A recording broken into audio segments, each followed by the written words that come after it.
Assalamualaikum warahmatullahi wabarakatuh. Saya Helmi Marunur Ajija dari semester 2C Fakultas Hukum Universitas Surya Kencana. Kali ini saya akan mereview mata kuliah Hukum Pidana pertemuan ke-15 yang telah disampaikan oleh Ibu Profesor Dr. Haja Heni Nuraini SMH beserta asisten dosennya Bapak Dr. M. Rendi Arindayandi SMH masih mengenai bab 7 alasan pemaaf.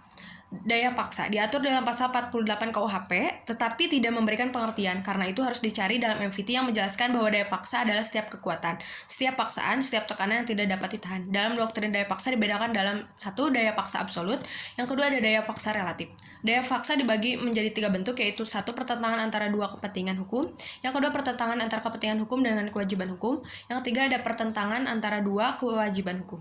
Bela paksa diatur dalam pasal 49 ayat 1 KUHP yang disebut alasan penghapus atau peniadaan pidana. Syarat-syaratnya yang pertama, perbuatan harus terpaksa dilakukan untuk pembelaan yang sangat perlu, karena tidak ada jalan lain. Perbuatan tersebut dilakukan karena ada serangan yang sekonyong-konyong atau mendadak dan seketika itu juga.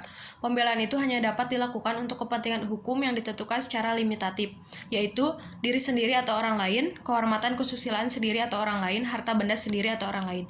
Bela paksa yang melampaui batas diatur dalam pasal 49 ayat 2. Melampaui batas pembelaan yang diperlukan dapat terjadi karena alat yang digunakan dalam pembelaan atau cara pembelaan terlalu keras. Melaksanakan ketentuan undang-undang disebut juga WT for script yang diatur dalam pasal 50 KUHP. Syarat melaksanakan perintah undang-undang yang pertama harus ada perbuatan melaksanakan undang-undang untuk kepentingan umum. Perbuatan tidak terbatas pada perintah undang-undang saja, tetapi juga atas wewenang yang diberikan undang-undang. Kemudian perbuatan harus patut, wajar, dan masuk akal.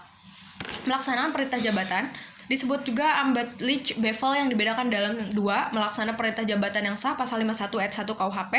Yang kedua ada melaksanakan perintah jabatan yang tidak sah pasal 51 ayat 2 KUHP. Alasan penghapus di luar undang-undang terdiri dari satu diatur dalam jurisprudensi, yaitu fungsi negatif dari sifat pelawan hukum material, ares dokter hewana. Yang kedua tidak ada kesalahan sama sekali atau taksi. Yang B ada dengan menggunakan alasan pembenar, yaitu hukum disiplin persetujuan dengan menggunakan alasan pemaaf. Mungkin itu yang dapat saya sampaikan. Mohon maaf banyak kesalahan. Wassalamualaikum warahmatullahi wabarakatuh.